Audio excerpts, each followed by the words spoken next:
Asia Brawl Week 2 group stage. This week we got a winner versus winners, loser versus losers from Week 1. It's actually really interesting how everything's laid out. But before we're getting into all the details between all those matches and all the exciting matches for today, I do want to do a big shout out to our sponsors, without whom this tournament would not be possible. So if you're watching the stream, ladies and gentlemen, big shout out to the main sponsor of the Wildrift Asia Brawl, Trovo.live. Trovo is hosting a variety of tournament events for League of Legends Wildrift, with bunch of prizes for you to claim, including 30,000 Wild Core giveaway throughout this tournament, starting the playoff stage, coming in 2 weeks. So next week's going to be week 3, and the week after that, the playoff stage, we're going to start the first giveaway. So stay tuned, and head to Trovo.live with the link in the chat. Without Trovo's generous support, this tournament simply would not be possible. So if you're watching the stream right now, weekly Sunday matches and grand finals for the Wildrift Asia Brawl will be streamed on Trovo exclusively. So make sure to use the link to head to Trovo right away. Another big shout out to our one and only Wildrift Asia Brawl. Wildrift Competitive. Wildrift Competitive is a central place for all things competitive. They host weekly tournaments and events for the community. They also provide an easy way to find scrimmage and recruit for your teams. Instead, if you're interested in competitive news, instead of wandering around looking for information, just go to Wildrift Competitive with the social media links in description, and there you go. All your problems will be solved in a snap, just like today's one of our teams, OneSnap Esports. Now, I do want to do a big shout out to our wonderful, handsome casters today, TJ and D2. They are in the chat with me. How you guys doing, guys? Boys? TJ, you go first. I was gonna let Daniel go first, because I always go first. We're just too polite. Okay. This is why it was just an awkward silence. Yeah, Hi, that's how we're doing, Dave. Back over to you. Fantastic. Cannot be better. So I'm glad our casters are doing well. So, yep, they're gonna bring us more exciting matches today. The current standing are being shown on the screen right now, so you guys can take a look of the current standing for Group 1. Those are the matches those are the teams going to play today. So make sure to take a look at those, and I think our casters will explain the standing as well. Now, if you want to find out all the previous matches, all you have to do is go to our YouTube channel, and in the playlist, there's a Wildrift Asia Brawl playlist. All the previous matches and the streams are archived in that playlist. So anything you want to find, make sure you head to that playlist, and there you go. So with that, we're going to go ahead and hand it over to our wonderful caster desk. Go ahead. TJ, you go first. What's up? It's me, your caster desk. I'm going first. Yeah, this is a very exciting day. We promised to talk a little bit about the standings. We are starting here with Bigetron Infinity playing OneSnap. Bigetron on the left. We're on their POV right now. Both these teams won their match last week. OneSnap looked real good, 2-0ing Soul of Soy, and Bigetron Infinity took a 2-1 win over Omega Esports. Yeah, and when we watch this match, we'll get a better idea of where these two teams stand. Like, for instance, if we see OneSnap Esports just, walk all over Bigetron, then it's like, maybe OneSnap is the dominant team, and, Bigetron's 2-1 last week was kind of indicative of them being in the middle of the pack, that sort of thing. So it'll be real eye-opening once we see these games started. But we did have the bans come in earlier, and Bigetron, they banned Gragas and Alistair, and OneSnap banned Kennen and Lee Sin, despite Gragas and Lee Sin both getting nerfs in the latest patch. Yeah, I thought both of them were kind of the lighter nerfs. I have to tell you, coming from PC League of Legends, in PC League of Legends, characters get nerfed so gradually. Someone will be like one-shotting entire teams, and they'll like turn down their move speed by 5%, and you're like, really? And then I'm looking at the Wildrift patch notes, and they're like, let's turn that down by 60%. And that's wild to me. It is early, though, so I can understand. I did both get the lighter nerfs. One of the characters that got heavier nerfs, actually, was Misfortune.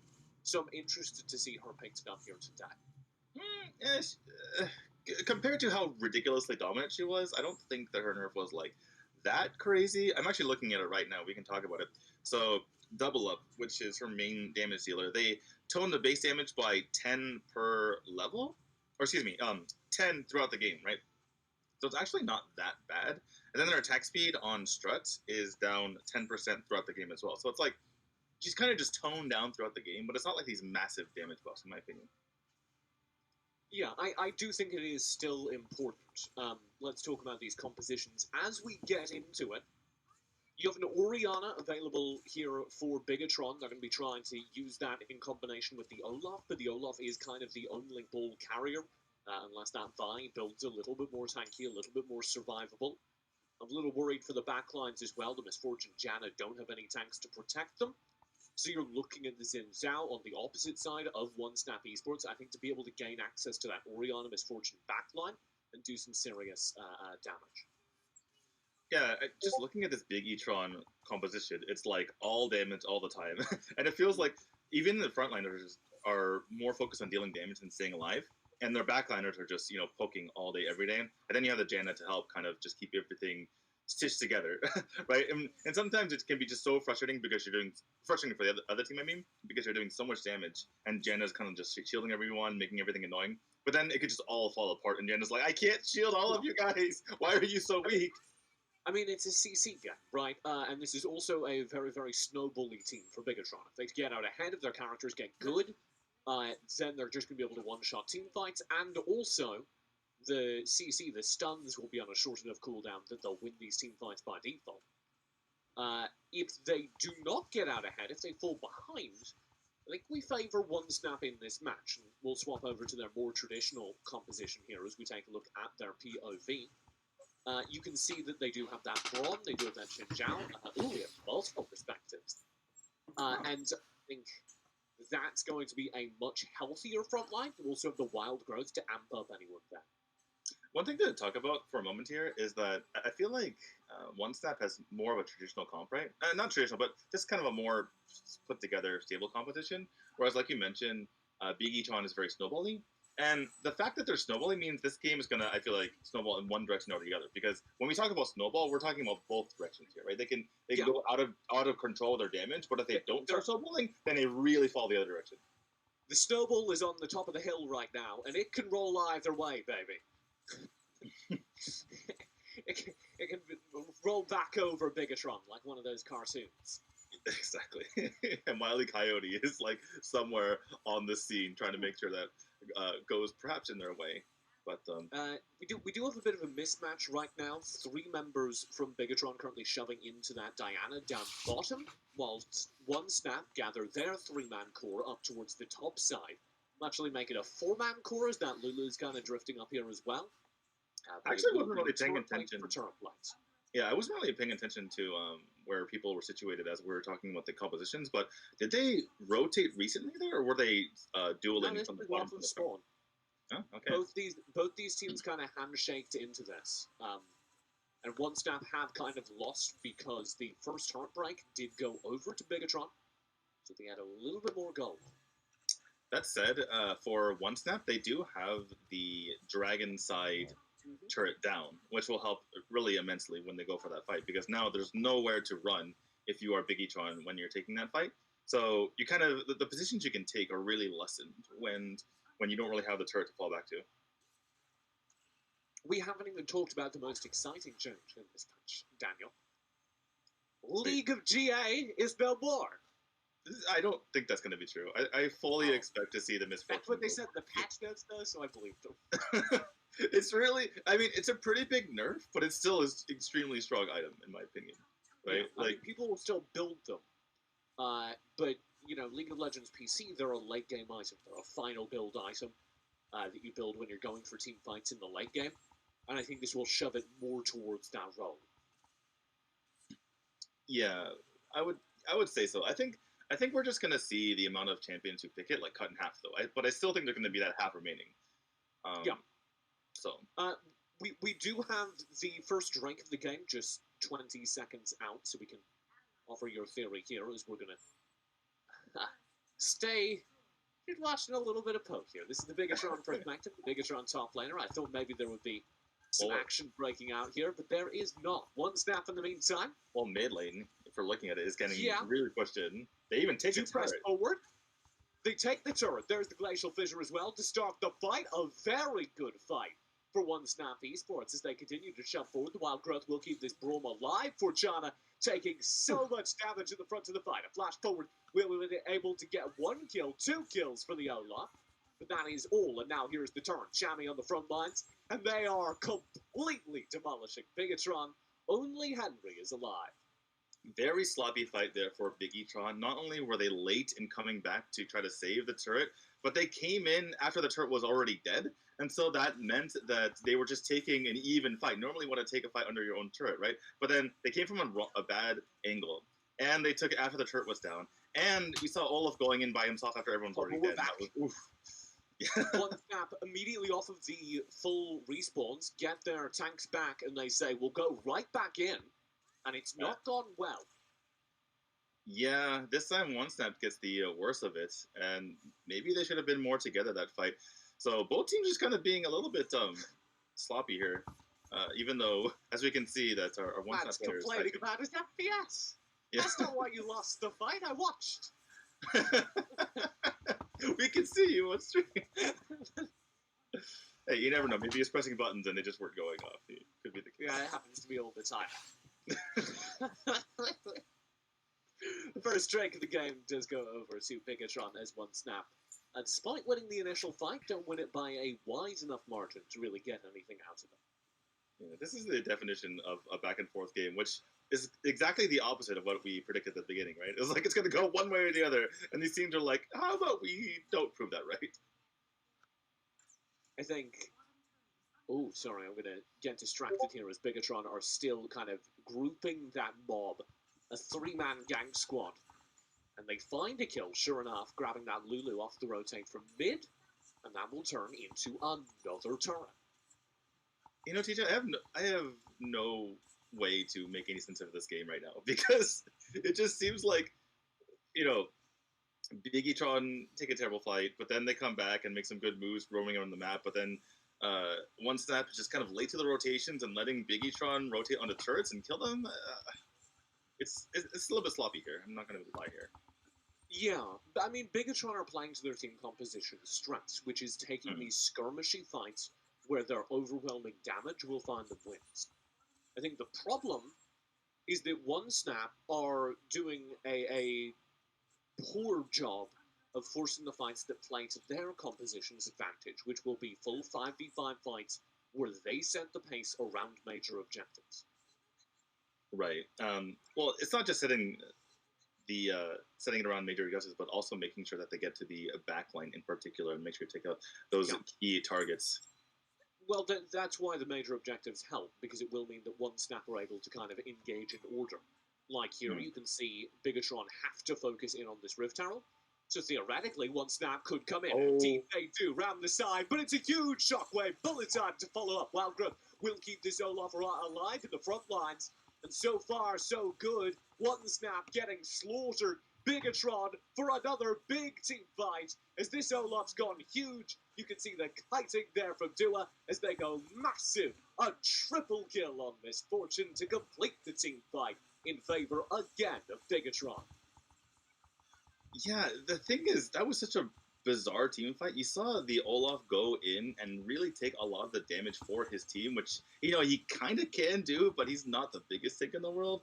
And yet it was just enough for his team to pop off, and you saw the massive damage coming out from that Misfortune the entire time to really secure that win for them. That said, it was only really a 3-4-2 when it all was said and done. It was a 3-for-2, but the 3 went on to the Misfortune, and the Drake went over to Bigetron. The Rift Tower. Rift Tower. Yeah. So, very important.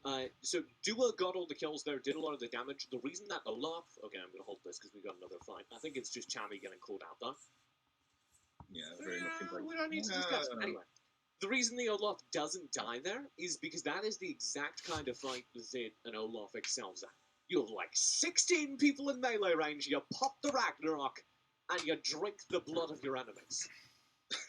You know, I'm always afraid to pop my Ragnarok when I'm near them, because it actually makes you weaker. It makes you more likely to die. So it does make you pretty much literally unstoppable. If you have the lifesteal, and you have your Ragnarok up, you are unkillable. If there are enough people around you to hit, which in that case there were. For sure. There are also other basically threats on his side. So it's not like the entire team was focusing him down.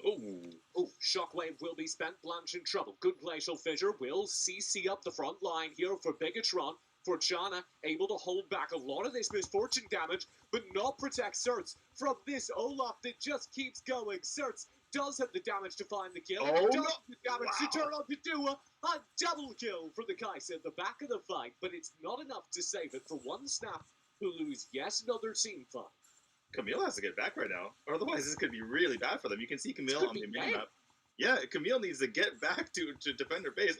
Poor old Braum trying to do it all by himself. But looks like they're down now, but the inhibitor turret's already down. Blanche will push forward. Oh! That was spicy. Yeah, Oriana's like, well, you can't jump on me. I know that. You don't have your damage deals to do anything against me. So she's like, I'm just going to stick around and kill you if that's okay. And she does. Because they opt for that inhibitor turret, Bigetron don't get the Drake immediately. But they can turn for this.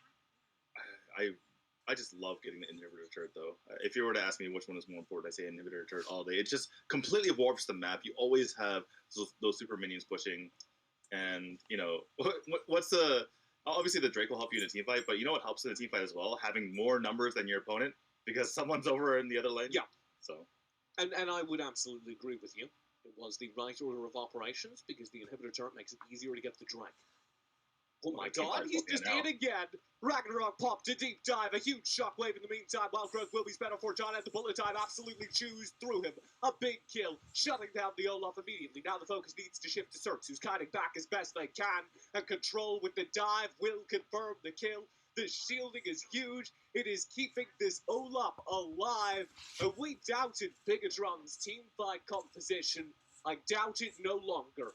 There's the Rift Herald. It's been sitting inside the pocket of this Olaf for a long time. They'll finally throw the Pokeball. This will be the Drake picked up, and I believe that mid-inhibitor turret folding as well. Yeah, they might actually go for it. I'm trying to look on the small part of the screen there. They do get the inhibitor turret. Let's take a look at this replay again. Like you mentioned, huge damage coming with the misfortune, but it's just the fact that they snowballed so hard is the main reason why, right? Because you see the Olaf, he jumps in. They can't kill him fast enough. Not only can they not kill him fast enough, but the multiple members of the other team that jumped onto the backline of the Bigetron, they couldn't kill their backline fast enough, so everyone's just alive. And that's problematic when everyone's just alive because they're raining damage on you on the other end. So, just to recap what happened while we were replaying, that mid-turret did fall. We'll swap over to the OneSnap perspective, so you can see their mid-turrets are gone, and Blanche, who we're spectating, is rather upset about that. The Drake was also picked up by the Olaf, which means they've now got, I believe, 3 Drakes in their pocket. 2 Drakes. No, 2 Drakes, yeah. Fortunately, Blanche looked at the menu for us. He's like, TJ, take a look. 2 Drakes, bud. Get better at counting, says Blanche. Yeah, I mean, the game really hasn't focused on the Drakes too much. It's focused more on Bigetron roaming around and trying to get turrets, and it's certainly helped them quite a bit here. They've built not only a lead in turrets, but in gold as well. And you can just see in these team fights, even though Bigetron should be a fragile team comp, the OneSnap cannot do enough damage to kill them in time before they just get run over. Yeah, I think that's the right way to read this game. We talked a little bit about the potential of this team to snowball when we started, and Bigetron certainly have that, where this Olaf and Vi have gone from what should be kind of squishy bruisers to truly terrifying teamfight threats, just because they are out ahead. Yeah, and they're just fulfilling every, meaning of the word bruiser, right? They're dealing damage and they're soaking a lot of damage in the meantime. And if they're soaking less damage as well, then that means their backline's doing a lot of damage.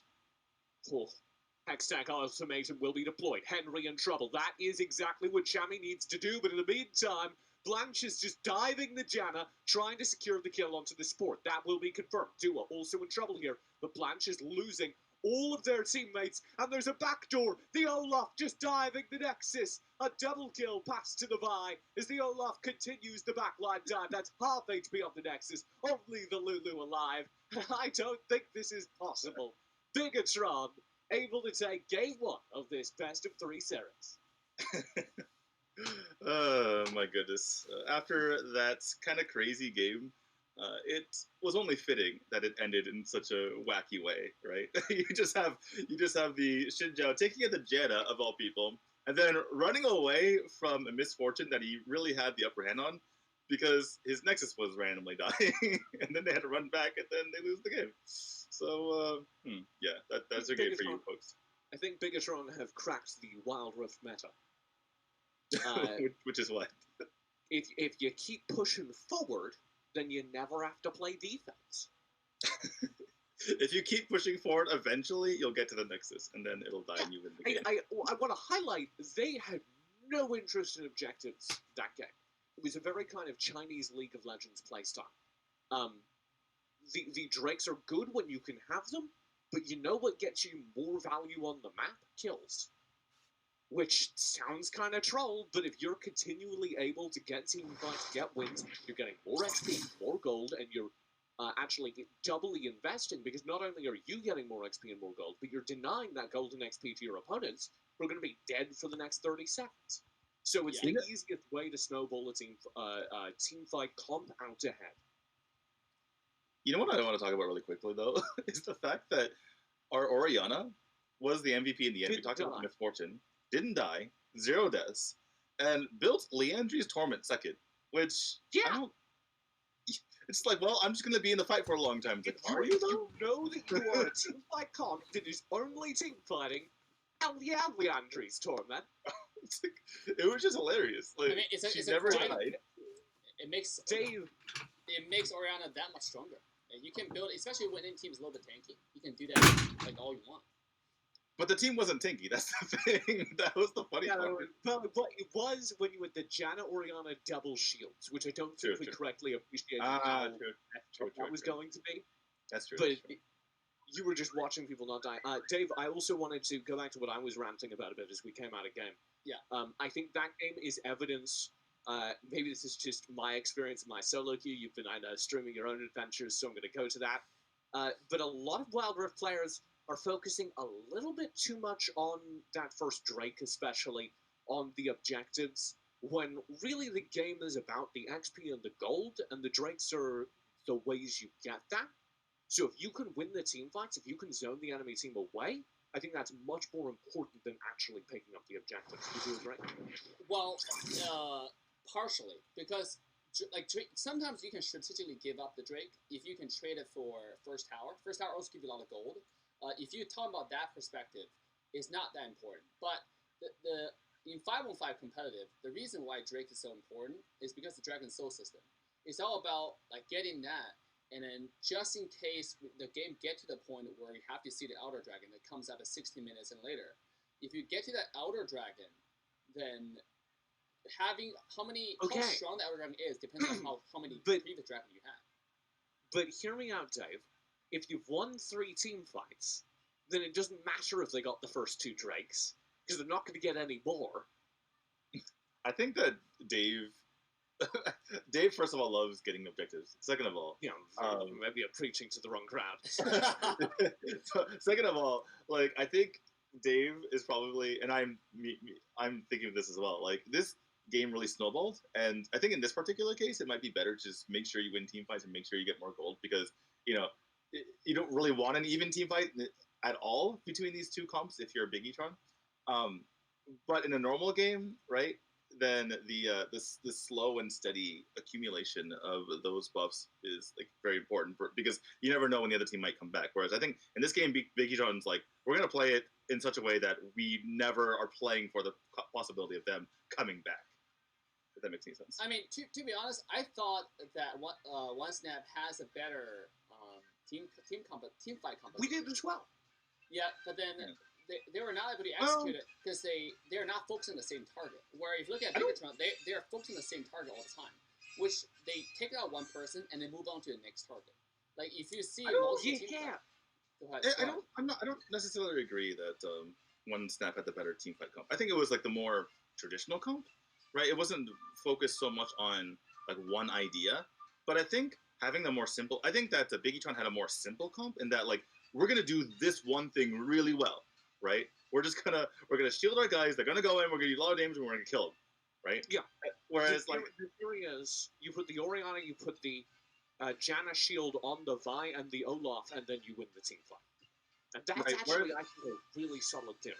whereas OneSnap, like what is the plan behind their team fight? Like it's just really complicated, right? You have to get in like a certain position. You don't know like how everything's gonna work out. You don't know the positioning of like where's Xinjiao gonna go, where we're gonna have our Camille, or is he gonna flank? Like it's just very complicated, and no one really knows for sure like what the best strategy to go for there. Whereas for Bigetron, it was just like we're gonna do this and we're gonna do it well, and that's period. And also, I think that the skills that they have, they should really have the exhaust taken in. Like if you have exhaust, it's straight up counter to someone like Olaf. Because That's true. yeah, when Olaf activate ults, there's no quad control that works. Like Brahms, no skill works. That's why he's also so tanky with Janna shield and all that. But if you just put exhaust on him, you nullify the effect of his ult. And that's not what happened. So with that, guys, we're gonna quickly come back to the main stage. Hope you guys enjoyed that game one. We're gonna take a short 2-minute break though. To get ready for the next match. So if you're watching the stream, if you haven't liked, subscribe, and turn that bell on, and share the stream with your friends. Your favorite team, Bigetron versus OneSnap, is playing right now. And we're going to come back after a short break. With that, let's see you guys soon.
right, ladies and gentlemen, boys and girls, humans and pets, welcome back to the second game between Bigetron and Bigetron Infinity and OneSnap Esports.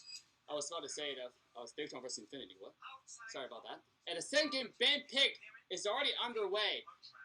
Bigetron right now is 1-0 in lead against their opposition. And can we take this game to game 3? Can OneSnap Esports step it up in game 2? We shall find out. Let me quickly send this over to our caster's desk. Go ahead. We're going real fast, Dave. We're right into game number 2, the pick ban. OneSnap got rid of Oriana and Lee Sin. Bigetron banned out Gragas and Alistair. Daniel, D2, Akuda. Talk to me about this pick. I mean, the pick's on the screen right now? Yeah. This pick times 10. Yeah. Well, I'm appreciating that they're not going for the Lulu Brawl combination again. Talking about OneSnap Esports, of course, which didn't really work too well last game at all. But on the other side, we got something special. Lulu, Tristana, and Olaf locked in for Bigetron, and these are characters that actually work really, really well with Lulu. What Lulu does especially well is compensate for not having a tank. You typically want someone who can hard engage, and then you spend the wild growth on them. Tristana or Olaf will both do that. Vi can be a target as well, but I think you'd prefer to spend it on the Olaf, ideally. So I actually really like this Bigetron team fight comp again, but it's again a snowball comp. They need to start winning early. Yeah, they're really looking for all that support from like the rest of the team coming from Lulu in particular. It's funny you say that Lulu can compensate for not having a tank, but she's usually the support, so she's kind of the reason why they don't have a tank in the first place. But so you're like, hey, we're not gonna have anyone tanky, and sometimes you play, a Janna down in the support side, and then you need to pick someone tankier to play top or jungle. So I think, hey, the map's mirrored. So I think it's actually really important that Lulu has that differentiation power. Opposite side, we do get a Brawl support again. There will be a tank for OneSnap Esports. They also have quite a lot of damage. Kaiser's still taking up bot lane. It'll be a Wukong post-nerf. Playing in the jungle. Zed taking up mid and a cannon up top. Yeah, we were talking about in the post-match and in the break about how just so little damage that OneSnap had last game. So good to see them really shore that up this time. Potential invade. They're kind of threatening gave it away. For China, yeah. gave it away. And now Control goes in real fast, leaves just as quickly. Ward is in this bush, which is going to allow Bigetron to try and fight for it, try and kite away this red buff. Go in. Bigetron got the red buff. Now Blanche is in trouble. Big damage coming out from that Vi. And it will be 1 kill over, 1 kill in response as the Zed peeks down from mid lane. I think that's all we're going to get. OneSnap trade 1-for-1 on the early invade. Yeah, and you can see that, Bigetron was putting a lot into this invade. If they go in and kind of get pushed back, they have to come away with something, right? Is this... And... if I'm not mistaken, Dave killed Forchana. So literally the two supports. Supportal combat. There it is. Oh my goodness. Just so you could go get that. No, the Zed ended up getting the kill on the Vice at the end there. But yeah, I think that Bigetron did that in response to that nerf on Wukong. If you take, sometimes people don't really look at the actual numbers or like what the change was. They just say, oh, buff, nerf, okay, let's not play this champion anymore, or let's play this champion, right?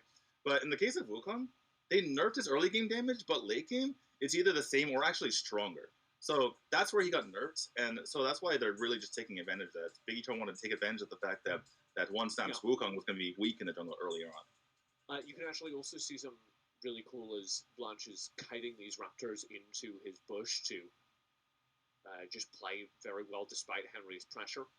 And it's a little thing, but it's a sign of the fact that these players are getting very comfortable with this game, with the range of the Lesion, and I like to see it. Yeah, and it's also interesting to see, like, what people can get away with as far as pressuring on the other side as well. Like what you can do as far as just using every single second of your time to be as annoying to your opponents as possible. When we saw that Akali come in. We'll swap over to Bigetron's perspective. Do you want to try and say this Olaf's name? Me and Scoundrel had a gander at it when we were casting this team. Wait, he needs to look at his own name here. Asmelo Mular. There we go. I'm going with that one. That's like half the name right there. Where's the rest of it? No, Asmelo Slicing Mular. Maelstrom will be deployed. Full engaging Tarnir almost kills Chammy. The minions might kill Chammy. The minions, the flash away. Henry can't make it happen. Oh no. Chammy gets to safety. Bigetron are unable to get the trade.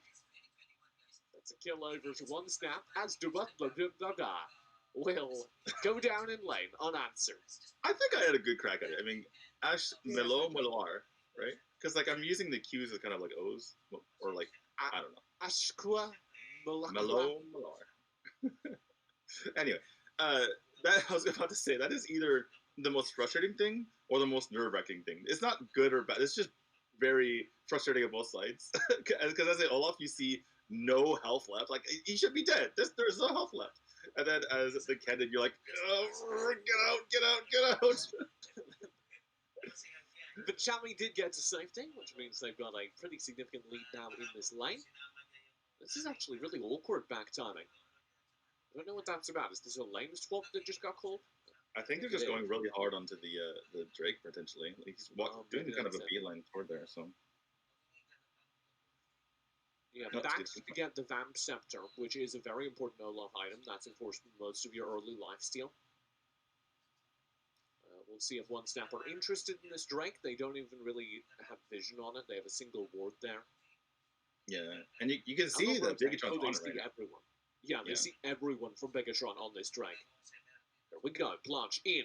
Full ulti. Oh, big Cyclone stuns people up. Glacial Fissure doesn't find a whole lot of targets in the back line, though. The slicing Maelstrom from Chammy absolutely chews up Bigetron. And OneSnap were able to put together a team fight in game number 2. That will be their Drake. That will be their team fight in dominant fashion. That was such a good engage that even though we saw Blanche there being very indecisive, they still were able to just completely dominate that. Let's take a look at it once more. He comes in, goes for the Cyclone, immediately just gets a huge knock-up on everyone. And then the team fight continues. He's like, let me just take this Drake for a second. Like, wait, okay, never mind, going back in. Goes for the second whatever you call it, the run of the Cyclone there. And then gets another knock-up, and they're able to finish the team fight with basically everyone at 0 health. Yeah, I mean, check out that full slicing Maelstrom from Chammy. The second they go in and just stun everyone up, the team fight's over. And that is going to be what a lot of these team fights are decided by. You have a Kennen on your team, it is about setup. Once we get past the early game, people start having tools to deal with the Kennen. Then we're looking towards this Kai'Sa to be the team fight carry, this Wukong to be the late game carry. But for now, the Kennen show all day, every day. Yeah, it just feels like the Wukong Kennen combination, along with a little bit of Braum sprinkled in, is what'll be the main source of their kind of wombo combo. And they didn't really go all in on it, right? We still have the Kai'Sa and the Zed to kind of do individual damage here and there, so they're not all in on that combo to take every single team fight. They can kind of do their own thing individually every once in a while. But yeah, that is the main source of their damage. That's what's carrying them at the moment here. By the way, the word I was looking for earlier was cast. I couldn't remember the word for cast. He had to recast his ultimates. Anyway. Oh, Ragnarok? It doesn't matter. Killer instinct concerns. That's what I was saying earlier. You actually take more damage when you pop your ult there. So it's like, I don't know if it was actually a good thing that he popped his ult. Well, if he doesn't pop the ult, he doesn't get off the Glacial Fissure, so... Yeah, but just stand there and take it like a man. And then they'll probably die because you took it like a man. Sometimes. Well, maybe. It's probably damned if you do, damned if you don't. So. It's probably bad either way. Anyway. I'm a big Ragnarok fan. I just like calling, there are ultimates that are fun to say in team fights. Slicing Maelstrom is one of them. Ragnarok is one of them. True. But the thing is, Olaf is by far the person I've played the most, and I can't count how many times I've died because I pressed the ult, and I was like, oh god, I shouldn't have done that. I took way too much damage. One of the most important abilities in PC League of Legends is Sleepy Trouble Bubble.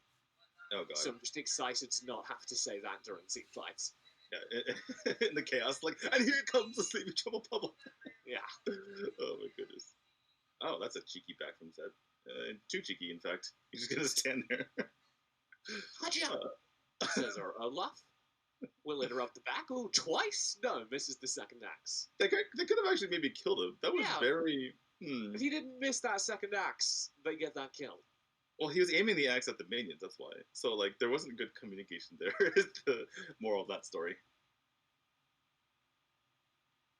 We will have a Baron available soon. I believe the first Drake for the game did indeed go over to OneSnap. I'm very curious what the gold levels are right now. It is obviously 8-1 in kills, so it should be pretty substantial. Pretty dominant. Very aggressive redemption. Easy turret. This will help secure this Baron. We are 20 seconds away. Rift Herald spent in that lane as well. The Baron lane just getting shoved in by OneSnap. They need to be aware Bigetron are pincering down through the river. Yeah, so obviously we can see that. Away. Yeah, we can see that. So they can see that, obviously. Forjana and Control, both on the front lines. Glacial Fissure will be spent. Flash Cyclone's dirty! And as a result, this team fight's looking real good. The damage needs to come through for this Kai'Sa. The backline, Slicing Maelstrom finds 3 stuns. They will not be able to stop Henry, though, who just dives into the backlines. Will drop into stasis, but I think the Killer Instinct has secured the kill, and indeed it will. Sets able to find it. 12-2 in the kill feed, and the second Drake over to OneSnap. This time, the team fights are all going their way. Yeah, that was very interesting because, like, take a look here. So we have the ult coming in from both the Braum and the Wukong, and it was spicy, like you mentioned, but I didn't think they were getting enough damage in, especially because the cannon wasn't there yet. But I guess they just had too much gold on their opponent. Finally, cannon comes in the very last second. A colleague just dives the backline to get the Braum, but she has to die for it, obviously. Then, I don't know, I guess cannon just chase everyone down, and they just had too much gold for them, it seems like. Yeah, that Slicing Maelstrom barely found enough ticks to get the stuns. It was very... I don't know which way that team fight goes if the Slicing Maelstrom doesn't find the stuns. Probably still OneSnap, because they have the Kai'Sa damage advantage. Full HP Kai'Sa hasn't spent the Killer Instinct yet. Yeah. So probably didn't make a huge difference. But... This is what I was mentioning... Good cannon piloting. Yeah, this is what I was mentioning earlier, though, is that they didn't go full all in onto the Wombo combo, and so they can kind of take messy team fights like that, whereas we've seen teams before go all in the Wombo combo, and then they just, like, fall apart when they don't have their ults up, for instance. So, yeah, the kind of hedging here has helped them. It's called ease of execution, right? You have an entire team that you just spend the ults in any order and good things happen. And, you know, it's a very important thing to have. Yeah, especially when you're ahead. You could just take a team fight whenever, wherever. Baron, I don't know about this. OneSnap at 3,000 HP on that Baron. Have to fall off of it because there is some zoning off of it. OneSnap continuing to fight that Baron. They're just holding onto it with a leash. Slicing Malcolm will go in at the very front of that fight. OneSnapper zoning around it. Olaf, look at the fight! Olaf, look at the fight! Who cares if you die? Ricky is diving turret.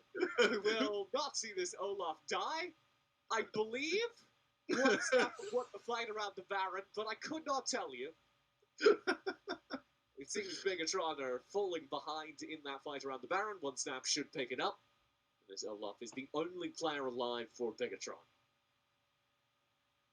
Yeah, Oh, we get the OneSnap replay. No, I don't think it's a replay. I think they're just taking. You think it's live? You think they just mucked up the take and had to restart it? Yeah, I don't think that's how our technology works right now. Ooh, dive does not happen. That's right. Very valiant attempt. We've seen Vi take those before in the past. Yeah. So. Vi wins those. Blanche wins the smite fight, though. Actually, I don't think Blanche did smite it, so let's get a... Okay, they did. Let's get a replay on it. They burned one during this. I don't know that it was actually Blanche that killed the Drake with smite, though. Or the Baron with smite. Let's see.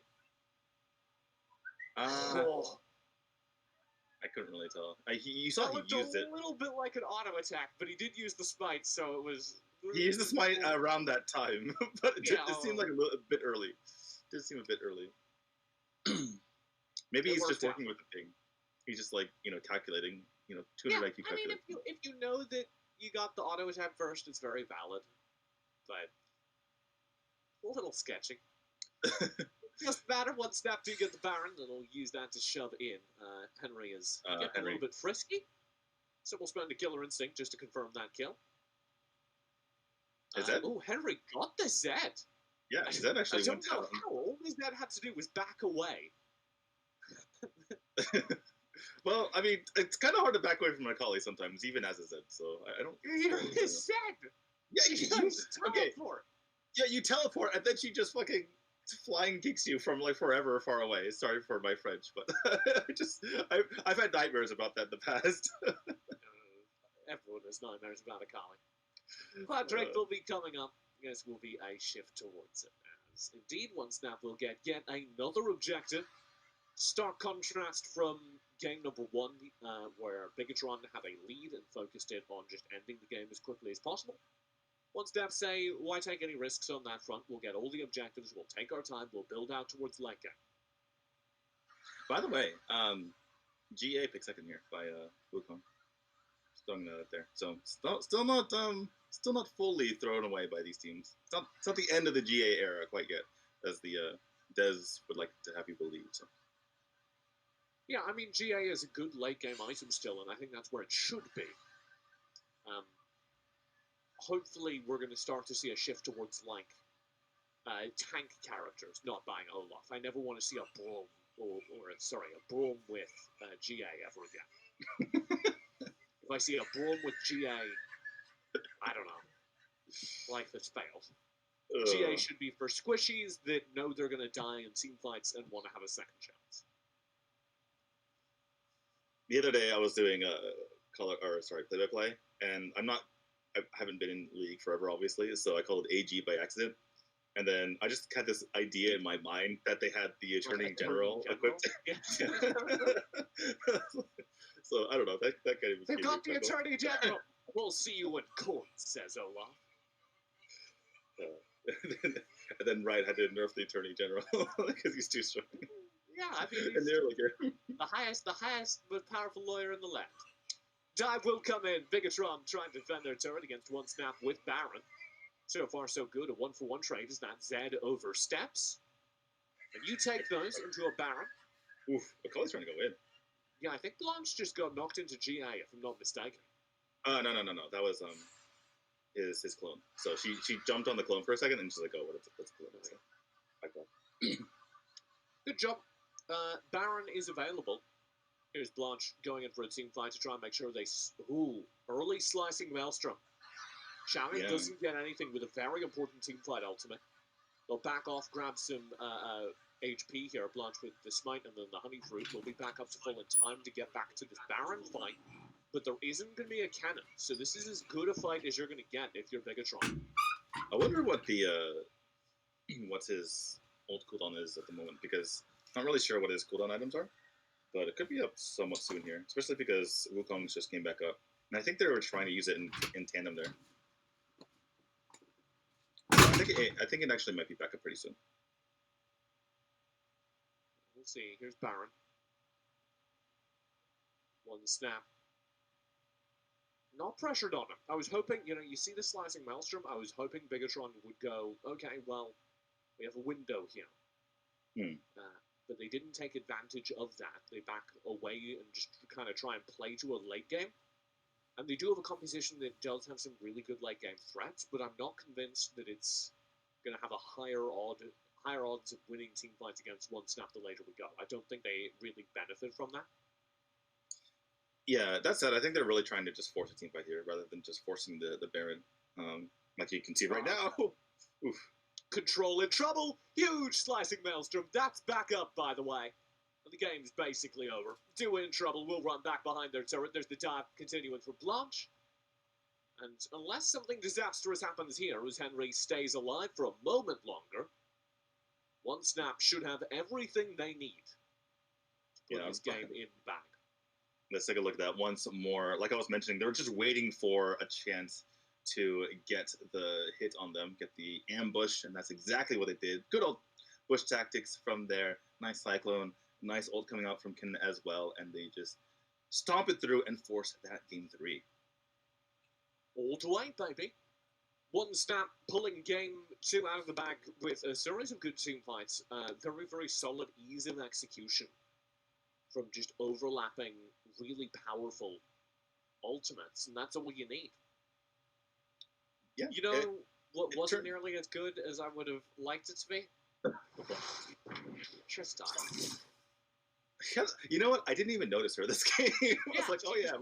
There was I mean, kind of a captor minion. I don't know. you think By the way, you think Tristana was the reason why they lost? well, No. okay, anytime in any game or sport when you forget that someone is there, especially in like a 5v5 type situation, then Okay.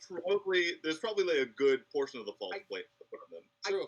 Okay. I want to hold up though because I don't like Tristana wasn't good, but I don't think it was the reason they lost. I think the reason they lost was because of how easy it was for OneSnap to execute team fights, and I think that was because of OneSnap's positive composition, right? The fact that they had so much engage and so much AoE team fight damage once they engaged, that was why OneSnap won. Yeah. Let's take a look at the post-play analysis. This game, initially, you see the power of Tristana, though. Like, early level 1 skirmishes, she has that bomb. Like, look how much damage they did overall, like, on AoE skill. Yeah, when for they sure. invaded. But then, they quickly scaled off. It's just... Well, it had to do with that first team fight, which I kind of want to take a look at because that determined the rest of the game. From that moment on, things there are was wonders. we were 1v1 in the kill account, and then it went from 1v1 to 5v1. I in don't a think blink of an eye. Bigetron did win that because the gold for Bigetron went over onto their Lulu, and the gold for OneSnap went over onto their Zed. It's true. And I think the Zed, I think that means OneSnap won it because then the Zed is able to take these positive trades, and you saw him instantly be able to invest that into bullying into the jungle. Yeah. And I think that started. I don't want to make it out like that decided the game, but I think that started an advantage for Bigetron. Yeah, but really, OneSnap Esports, I really like what they're doing with the wombo combos. Like last game, they picked Brawl. This game, they also picked Brawl. But this game, they had the cannon on top of it, right? They had a monkey on top of it, so it's a lot more different. Last time they had a buy. This time it's a lot more wombo combo. They just can CC on a large AoE scale, and then that's exactly what we saw. I think that team fight is a really good example of that as well, because you can see that it's kind of chaotic. It's not a very well-organized team fight from OneSnap. It's not like they actually really had great target calling during that. Everyone's kind of going for everything. Yeah, But because Blanche was even trying to finish off the dragon for a second. He was like, he moved back for the Drake, and then he moved back into the team fight. Because they have so much good AoE, it's like impossible for them to lose a team fight just because of their draft difference. Yeah. Look at that. Like, just monkey CCs and Braum ultimate, cannon ultimate, and then Bigetron okay, look at the left focus side. on, like, for a second. Yeah. For a second. Bigetron had a bad kind of focusing too. Look at the Olaf in this fight. He jumps. He tries to jump on the backline. He tries to go for like the left side of your screen. Yeah. He tries to jump onto the Zed and get some damage on, but he's not able to finish it off. Which means you see he has to turn back around and then go back towards the fight. And then now he's basically done nothing, right? He just dies for nothing. And then you see Kaisa just popping off in the backline doing a ton of damage. So it's like both sides were a bit sloppy there, but because OneSnap had, like you mentioned, TJ, just ridiculous teamfight capabilities, and it was kind of hard to mess it up. They were able to just roll over him. Olaf cannot change target. Like in once you activate ult. If you decided to go on somebody, you have to chase that person to death. Because the moment you change your target, you kind of waste like your ult effectiveness. The timer already ran out. Whenever you're watching an Olaf and they're ulting, and there's nobody within arm's reach, they've lost that fight. Yeah. It's over. They lost that fight. Well, you just go back to base at that point and then start over. Can we watch Blanche's ult there again? Because he flashes. He flashed while he ulted, yeah. Yeah, the timing on Blanche's Cyclone here. So he zones back control, and then he's like, oh, I'm not going to be able to get the second tick of this. I'm going to set up flash in, and it's the wombo combo that sets everything up. Yeah, initially it was a 3 versus 4, but Cannon just flashed in and then activated ult, and everything settled afterwards. Zed didn't even come to the team fight. It was as much as like, okay, so the game was pretty much over at this point, right?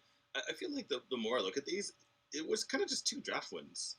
If I'm kind of being blunt about it, Yeah. It's just, OneSnap's first game draft was honestly, in retrospect, pretty poor. Drafted damage dealer. yeah. And then this time they drafted like way better, and then Bigetron kind of like, oh man, maybe we should have some damage dealers. And CC is pretty good as well. The other thing is, like, both teams in consecutive games, obviously they kind of flip back and forth, but they pick Lulu with nothing good to do with Lulu. If that makes any sense. I guess they kind of had the Vi to go with Lulu, but it's like not the greatest. I think Olaf Vi works with Lulu. If I'm going to criticize the Bigetron draft, it's that they didn't have any AOE zone for a backline, and that was because they didn't have a backline. I think it's Tristana. I think it's Tristana. I'm flaming the Tristana there by implication. Yeah. But I think you could have made that work if the Tristana was able to set up more for those team fights and rain in damage over a longer period of time. But there weren't the tools to deny the Tristana or to protect the Tristana in those fights. True. Yeah. And then also, I believe Tristana works a lot better with a heavy frontline, like an Alistair or Brawl. Yeah. Someone who can set up and put people in place for a long period of time for Tristana to start, rolling that damage. Because if you get the bomb off, if you get one bomb off, then people are low, and the Tristana resets can start going in. You jump in, you find a kill, you reset. You get another kill, you reset. And then Tristana's terrifying. Yeah. But you need to get that first burst of damage out. Exactly. Now, before we get to more discussions on Tristana, I do want to do a big shout out to our wonderful sponsors without whom this tournament would not be possible. Trovo is hosting a variety of tournaments, including this one, Wildrift Asia Brawl, for League of Legends Wildrift, with a bunch of prizes for you to claim, including 30,000 Wall Core giveaway throughout this tournament. Without Trovo's generous support, this tournament simply would not exist. So if you're watching the stream right now, weekly Sunday matches and grand final for Wildrift Asia Brawl will be streamed on Trovo exclusively. So make sure you use the link to go ahead and watch the stream on Trovo right now. Claim your spot on Trovo. Another big shout out to the Wildrift competitive team. Wildrift competitive is a central place for all things competitive. No matter you're looking for a team, looking for scrims, looking for players, anything you want for Wildrift competitive news, use the social links down below in the description to follow Wildrift competitive, and all your dreams will become reality. I don't know if that's the right way to describe it. But make sure to go follow Wildrift. I don't think you can promise that, Dave. I don't think you're legally allowed to promise that. True. And most importantly, make sure to go ahead and follow our wonderful casters, TJ as D2 and D2. Their social links is in the chat right now. Make sure to go follow their Twitter for more amazing Follow me on casts. Twitter and all will become reality. Yes, and all your dreams regarding Wildrift news will become reality. Any dreams whatsoever. Make sure to check them out. This isn't Wonder Woman 1984, guys. Come on. No, not that wish though. But remember, guys, last but not least, make sure to check out the archive. If you want to look for the archives of the previous videos, check out the Wildrift Asia Brawl playlist on the Assassin Dev YouTube channel. With that, I'm going to go ahead and take a short 2-minute break, and we'll see you guys in another break.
ladies and gentlemen, boys and girls, welcome back to the Wildrift Asia Brawl. Group stage week 2 and day 1. Once again, we're in the first match of the day. Bigetron taking on OneSnap Esports. It's 1-1 so far. The Giant going against each other. Bigetron with their signature laser focus, as well as OneSnap wombo combo team fight. So which one is gonna claim the victory today? I mean, the third match Ben pick is already starting. Without further ado, let's quickly send the microphone to the caster's desk. Oh my gosh, he just handed me a microphone. I don't know what to do with it. And TJ, I'm joined by D2. We're continuing to blast along here. It's game 3. It all comes down to this. We're sitting on the Bigetron perspective as they draft themselves into the game. Bigetron got rid of Gragas and Zed in the ban slots. OneSnap banned down Oriana and Olaf. You know, it's funny, TJ. Every single time we do these tournaments, or at least in my experience, it seems like Lee Sin's, the opinion of Lee Sin, the evaluation of Lee Sin always. We gotta ban Lee Sin. We gotta ban. Maybe we don't have to ban Lee Sin. Exactly. And this is what happened earlier when I was casting tournaments as well. Is that he went from ban to play to no one picked him because he just kept losing. It just feels like Lee Sin's efficacy in competitive matches like this versus just on ladder is just so different that it happens every single time. He starts at the top and then he just gradually falls down. And now they're like, maybe we can just let him have it. We do get our final comps here. It will be Malphite, Aurelion Sol, Kai'Sa, Lee Sin, and Alistair for OneSnap, giving them actually a very meaty team fight. On the opposite side, Bigetron have a little bit less meat, but a little bit more damage. It's going to be Misfortune and Cannon as the big sources of damage with Graves, Brawl, and Camille. These are vastly different team comps from what we've seen before. Like, really different. Well, one team didn't get all of the CC AoEs this time, which I think maybe will lead to a more balanced game. I think one of the things we have to worry about is this Alistair Malphite combo, because if that lands, then I think the team fight may just be over. What I'm worried about for OneSnap is they don't have a lot of damage by default. You need the Kai'Sa to kind of get a few kills early in order to start seeing really, really deadly Kai'Sa. Same for Aurelion Sol. They're nothing to sneer at, certainly, but they need a while in the oven. I feel like once Bigetron force fights early. I feel like OneSnap wins on average most team fights though, because they have a very coordinated attack. All of them are just gonna jump on top of you. They just jump on top of you. Every single one of them. Cannon slicing Maelstrom and then bullet time behind it from the Misfortune. Right, I know, but not everyone's on the same page as far as their competition That's goes. what I see. I see Brawl holding the front lines, Cannon coming in with the big ulti, and a Misfortune lining a few people up. Well, we'll have to see. I just don't think. I think OneSnap will get in the back line. Oh my god! There is huge Alistair pulverize. Finds a lot of damage as well, but OneSnap can't close any of these kills. Finally, the kills go down, but it's Bigetron finding a pick onto the very back line of OneSnap. And this is what I was worrying about just moments ago. OneSnap do not have early game damage. Yeah, for sure. But I just thought that was funny. You've been in that position before, haven't you, TJ? When you saw the Alistair flicker and the knockup, and he's like, "Just kidding. I'm sorry. We're like, I'm sick opportunity, huge knockup. There's nothing we can do with this. There's no. Yeah. That was hilarious. I just thought he's like, I didn't mean it. Leave me alone. Bye. For legal reasons, I'm out. I don't know if Blanche got away with backing there. I would have been tempted to all in. Blanche did get away with backing, and I mean, if they can now go for a fight, it'll be a messy one. Here comes Tensuri and Jammy down from the top lane. Tensuri very, very low, and Henry will dive in, find the kill. Jammy, in the meantime, finds one of their own, so it's a 1-for-1 trade. Blanche ward hops over the wall and gets to safety. I wasn't really so sure about the fighting the opposing jungler at level 2 when he's level 3. So Lee Sin wins those. Lee Sin does he really? During early game. Yeah, Lee Sin hurts during early game. Persona's I know great. that because I always underestimate it. As I'm much always of a like, meme, it's a Lee Sin. I have a level advantage, and then Lee Sin just auto attacks me to death, and I'm like, oh. right? Okay. But Graves, as terrible as he's been in these games amongst competitive teams, he does a lot of damage early. So I'm not so sure. In any case, it worked out okay in the end.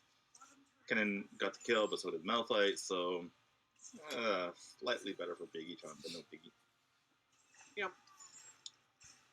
We are over on the Bigetron POV. We'll take a look at our Camille. Who shall not be named. What do you mean? You wanted to name? Go ahead. It's not that he's not named. He's just overly named. You're right. There is too much name, actually.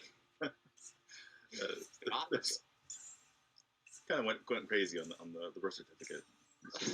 This letter. I hope this is this player's legal name. Oh man, you should see their last name as well. Full name is an absolute mess.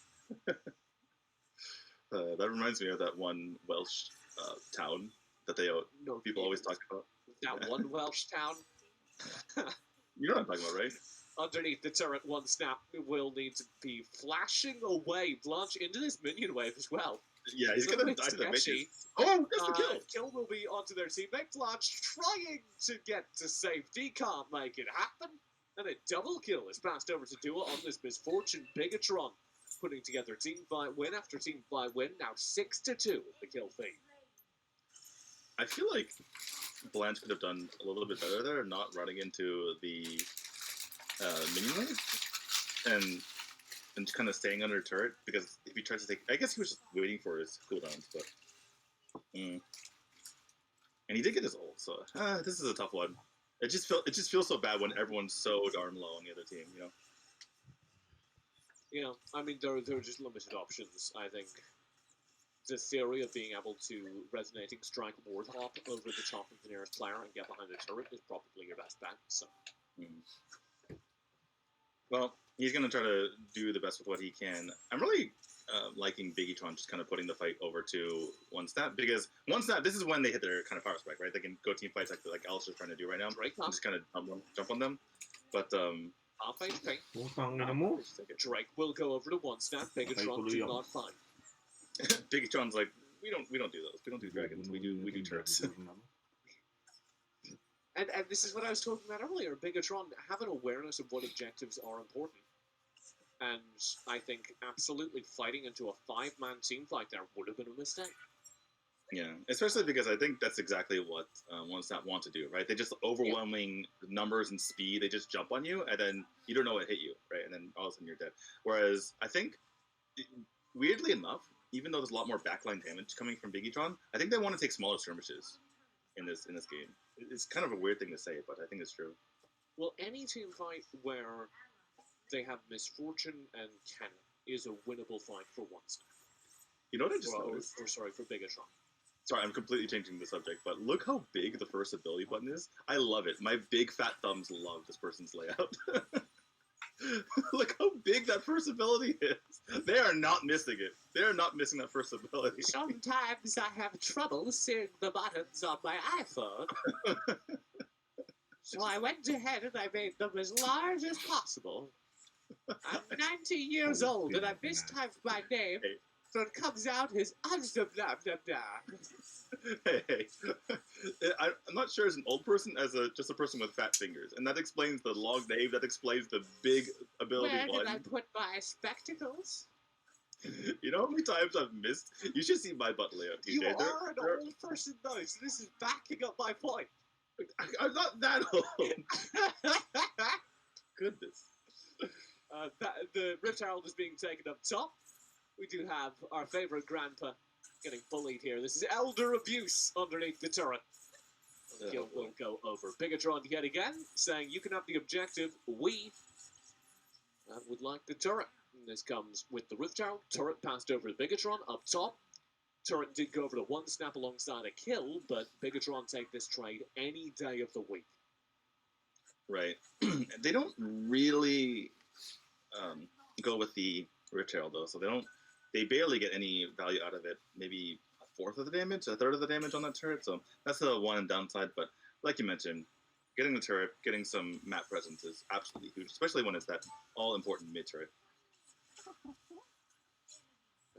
So overall, I think this is a pretty strong start for Bigetron.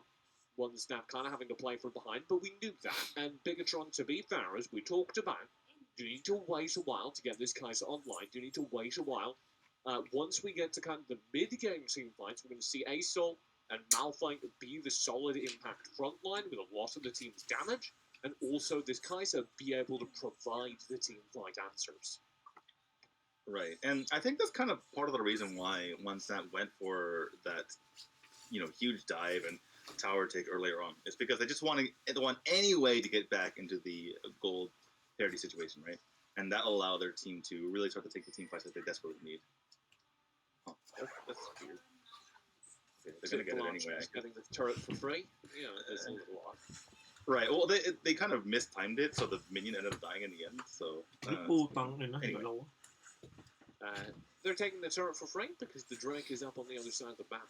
20 seconds, and I believe Bigetron has decided they're done passing over Drakes. But why did they give the turret? What is happening in this game? Swap over to the Bigetron POV, and you can see they do have the Misfortune Brawl down there, but this Camille all the way on the other side of the map. Yeah, I'm wondering where they were that entire time. Like, what were they doing? I made the button bigger so that it does more damage. But I didn't know where I was in the minimap. It's too small. Well, no one's taking Drake. The Camille's just kind of AFK pushing up top. Bigetron is taking the Drake. Not now. I think so. I don't know. It's on the video. Now, Can we swap over to the team 5 perspective? Yeah. Okay. Well, now they're taking it. Now they're taking it. OneSnap will get it uncontested. Bigetron will get it uncontested. But OneSnap seems to have seeded in order to bully our grandfather up here at the top line. Aurelian Soul. Flash hook shot. We're fine.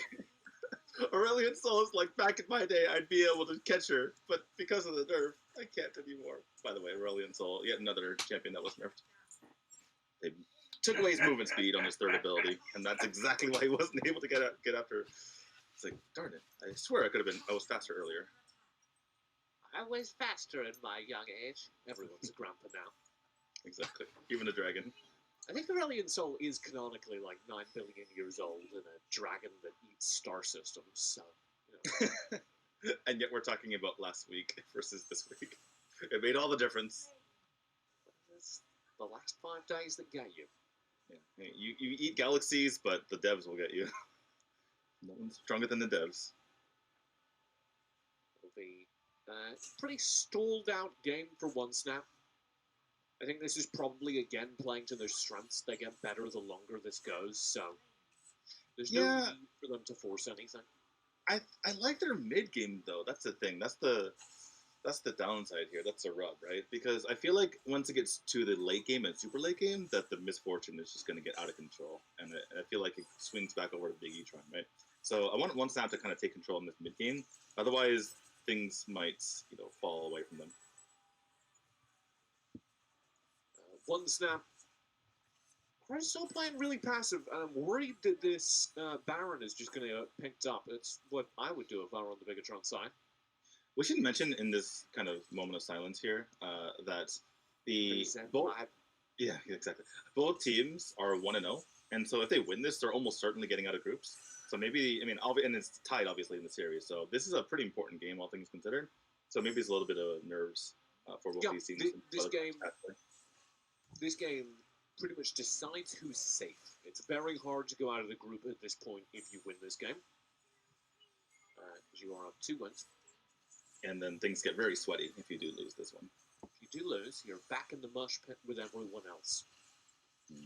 And the mush doesn't taste very good. No, I kind of like the mush pit. Kind of into it, Daniel. Well, you know what Lee Sin is kind of into is a big old GA. Yeah, sorry. Try to segue a little bit here. I wasn't going anywhere, but I was just really into the mush pit. I don't know where it came from.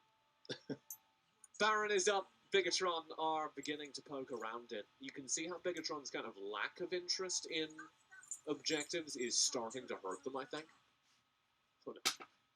You can see how Bigetron's lack of Wi-Fi is starting to hurt them, I think.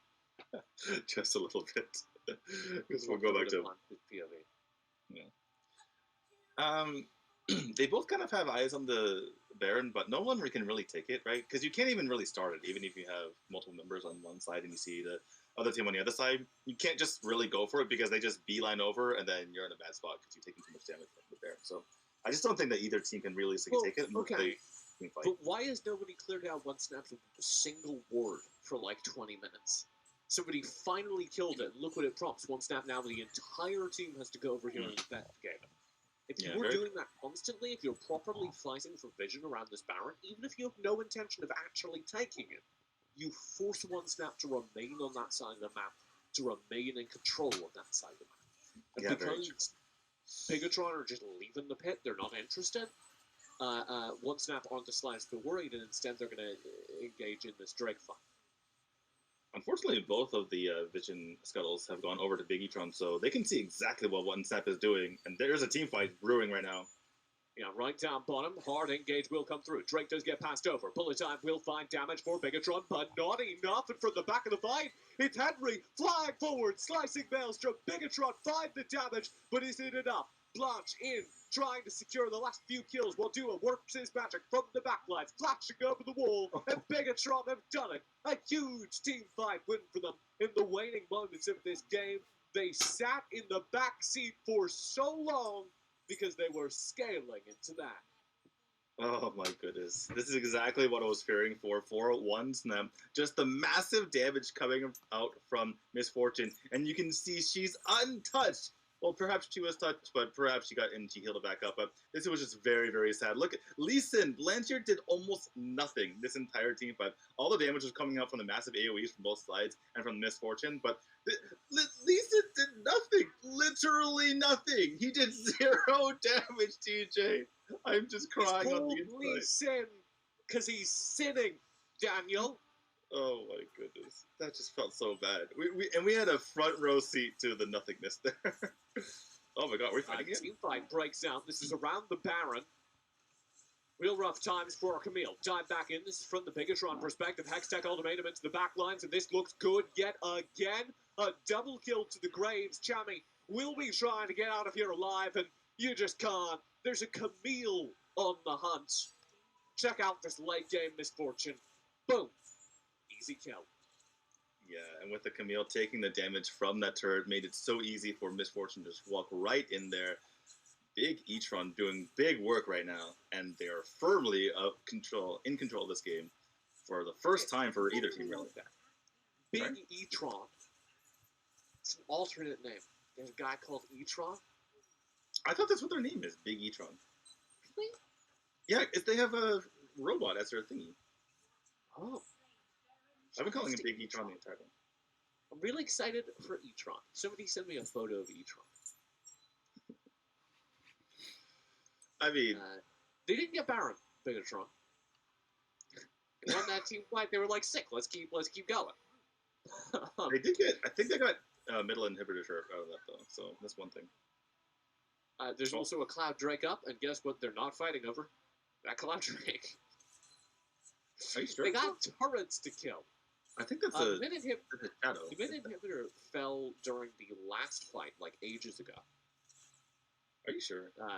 The mid inhibitor fell after the Drake fight around Infernal.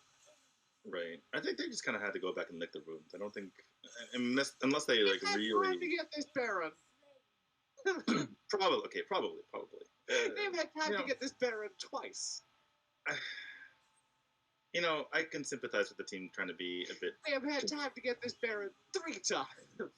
You know, TJ, they're trying to be careful, okay, and win this game. Okay, it's hard. Time to get this Baron. It's hard. And they are now backing and not getting the Baron.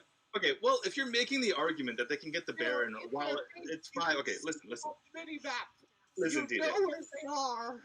If you're making the argument that they can get the Baron while it's 5v5 right now, then they can probably get it whenever they want. So yeah, That's what I'm saying. Oh, true. Okay, fair enough. Patience. OneSnap will be grouped up here around the Baron. Our Properly able to contest it. our admins are telling us that there wasn't a Baron fight. We watched it from the other POV. But it was a different fight though. I don't know. I'm pretty sure it was a different fight, unless I'm crazy. I think so. This will be the Baron focus down by OneSnap. If they get this, because Bigetron don't understand what a Baron is, it's gonna happen. There's no way. What? Bigetron are allergic to worms. That could be actually the case. Maybe we misunderstood that they had a problem. OneSnap will get the Baron, and now they're going to be able to keep this game going. Okay, well, thanks to Dave, we know that they took the Elder Dragon up top, which was the Inferno, which is a big deal in team fight. So that maybe, yeah, it seems like Bigetron probably. It didn't have to be a one-for-one trade, Daniel. That's true. They could have taken both. Taken the Baron at any point in the last 5 minutes. That's true. Very true.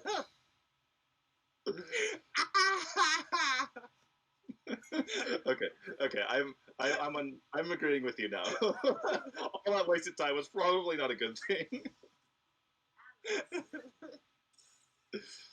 Oh goodness. Okay, well, okay. Let's restart. Let's reset. Okay, so it was really bad that Bigetron didn't take it, but we really need to stress the point now that OneSnap really has to take this opportunity now, and they're really pushing mid actually, and they get the Brawl. Here go OneSnap, finding an early kill. Do have a GA. That's going to be the slicing maelstrom around the side. Our star Camille will dive in. Bullet time from the back of the fight is going well. OneSnap struggling here as Bigetron's Camille is able to find a major Scene 5 win. Oh, and we're lagging. Oh goodness, what just happened? Switch perspectives, but it holds up. Bigetron won that Scene 5 decisively. Yeah, 3 for 2 in favor of Bigetron. And you might be wondering, 3v2, not maybe such a big deal, but the fact that they only had to hold off the Baron push is the reason why. Because they had the Baron, it's just a reset. It's like they're not going to be able to do anything with it. Yeah, that said, though, they have team fight superiority for the rest of the game because of the fact that they got the Elder Dragon. Let's just forget what happened during that huge window of time when they could have got the It's got 20 minutes, Daniel. Just let it go. Some things you just gotta let go. Okay? This is gonna be like a 25-minute game. It's inexcusable. Deep breath. Well, we'll be okay. Yeah. Here comes Baron. It is kind of sad to see. Question the hour. Is Bigetron going to contest this Baron? It's about a minute out.